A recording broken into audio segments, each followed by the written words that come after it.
altered dominant chords. Let's go ahead and build it from just the most basic position. So the most basic fundamental way that you can play a dominant chord, if we're just going to build it up from the root in like ascending order, just one. Let's do it just like we're just going to play it in the right hand. 1, 3, 5. And then you have the typical 7. But that's the major thing. We want to flat to 7. All right. Let's move it down here. A simple way that I like to look at the dominant 7 sometimes is, instead of actually thinking of the flat 7, I kind of just think of a whole step down from the root. So, because you're always going to know the root. You're never going to mess that up. You're always going to know the root. But to think, then to flat it, for me, it's a lot quicker to think a whole step down from the root. So, that's the most default. That's the most default way you can play a dominant chord. All right, and you have a couple of dominant variations. There you have the 9. So basically, all I did was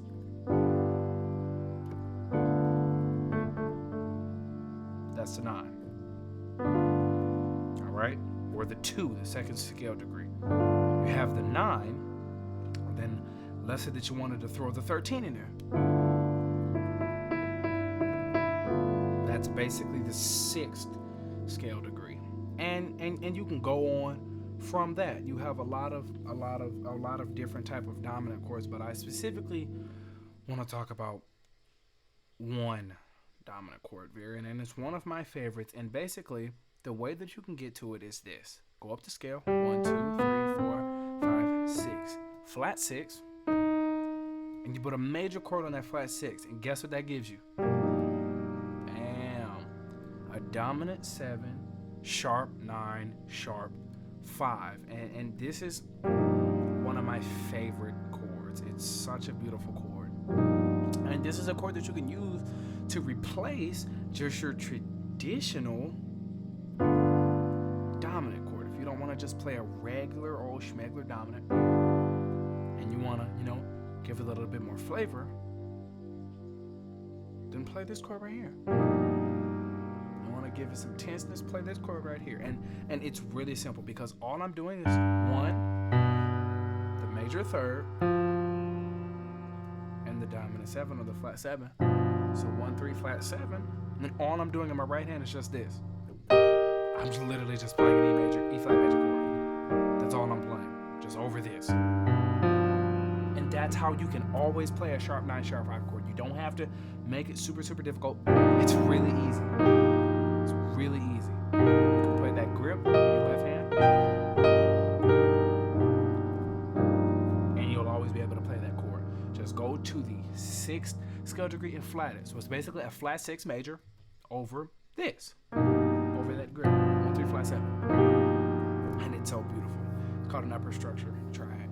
All right, now let's go over the flat 9, flat 5. It's the same exact grip in your left hand. 1, major 3rd, so 3. Flat 7, 1, 3, flat 7, and this is what you do: 1, 2, 3, 4, 5, flat 5. But when you go to the flat 5, play a major chord. There it is. It's that easy. You're literally just playing major chords. This is for flat 9, flat 5. This is for the sharp 9, sharp 5. It's basically just a whole step down from the sharp 9, sharp 5. So the flat 6 gives you the sharp 9, sharp 5, and the flat 5 gives you the flat 9, flat 5. And it's so simple, and you can get to these chords really quickly just by using this. It's so simple, and you can get such a beautiful sound, and it makes it so easy to go back and forth from these 2 chords. And I absolutely love them. Doesn't that sound good? I'm just going to talk about the sharp 9, sharp 5, and the flat 9, flat 5 today. Now, me personally, knowing these type of chords are good, but they're only as good as you can apply them into songs. So me personally, I do know a lot of songs, but a lot of the type of songs that I do, typically they don't do these type of altered dominant chords. So I'm gonna give you a song application for the sharp 9, sharp 5. I don't have one for the flat 9, flat 5 because I haven't played a song that has that chord in there yet, but I have played one that has the sharp 9, sharp 5. And it's More Than Anything by Anita Wilson, and I did a video on this song before. So I'm going to give you the song application. So basically, you know,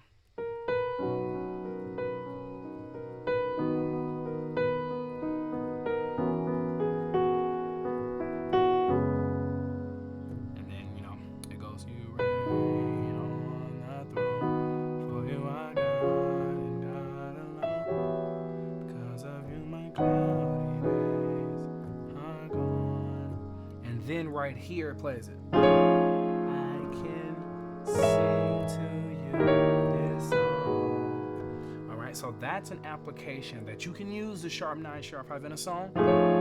Now, the way that I voiced it in this song, I didn't necessarily use that same grip, just because this was a voicing that I heard on that song. I'm still using just a major chord on top though. I'm literally just playing a major chord under that. Now I'm kind of doubling up with it on that, but I'm literally playing that same grip. It's so simple. Just 1, 3, flat 7 with a major chord. I can sing to you this song that I just wanna say that I love you more than anything. Alright, so that's gonna be my application for that. So let's try to, you know, maybe break it down. Okay, so the song is in the key of B. Let's go over the scale degrees, and let's go over the diatonic chords in the key, because I haven't done this in a while in a video, and I want to go over it because I see a lot of people and they do go over the scale, which is great because everything is generally built off of the scale.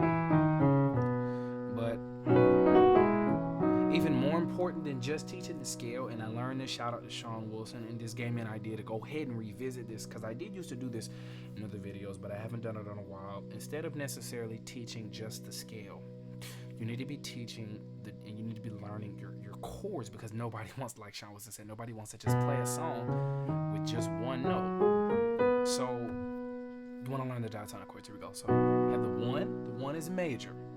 Now, these are the diatonic chords. Now, just because you know that the 1 is major, that doesn't necessarily mean that, you know, for the 2 it's always going to be minor, or the 3 is always going to be minor, or the 4 is always going to be minor. But this is your reference point, and these are the diatonic chords. And more likely than not, it's going to be this way. So 1 major, the 2 is minor, the 3 is minor, the 4 is major, the 5 is major, the 6 is minor, and then we go to the 7, which is diminished, and then the 1, and we walk right down.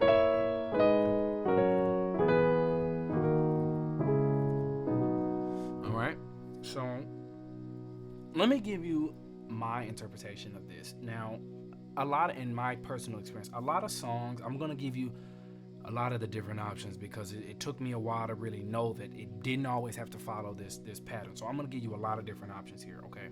So for the 1, we have the 1. Typically, the 1 is the 1.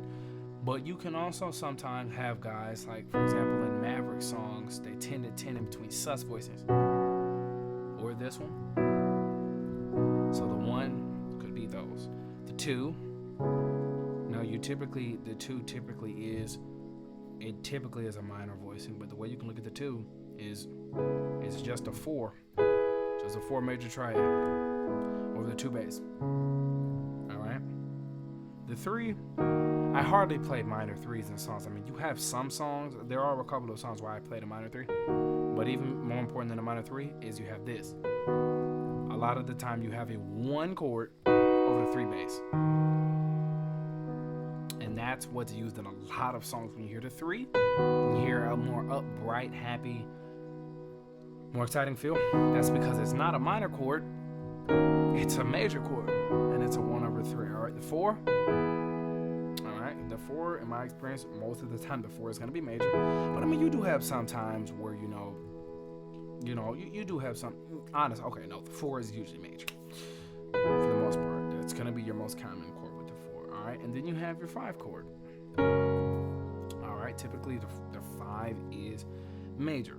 All right, typically typically the 5 is major, but a lot of times you have the 5 where it is over the 7 bass. Alright, and that gives you that 5 over 7. It's a real nice sound. Now, another thing, go back to the 1. You have in some songs where you have a 1 over a 5. And that gives you a very triumphant feel. You put that 1 over that 5 bass. So a lot of the times, and these are called slash chords, a lot of the times you have a lot of chords where there are certain chords and they're just over a different bass note.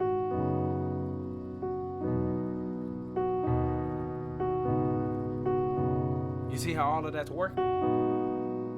That's nice right there. You see how all that's working? I'm just changing up the bass note. And a lot of times you got to do that, and you got to just experiment with the same chord in your right hand. And instead of just playing your traditional root, switch up the bass.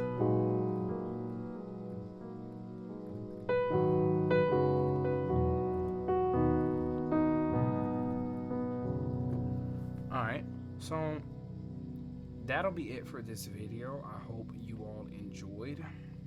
So let's just go over that one time. 1, 2, whatever, 3, 4, 5, 6, 5 over 7, 1. That's the traditional way that I would practice it. I don't really practice. I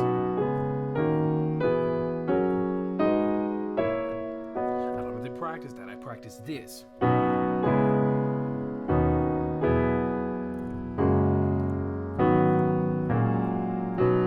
And you should practice that too, but also make sure you know your diatonic chords, okay? That'll be it for this video. Thank you all for watching.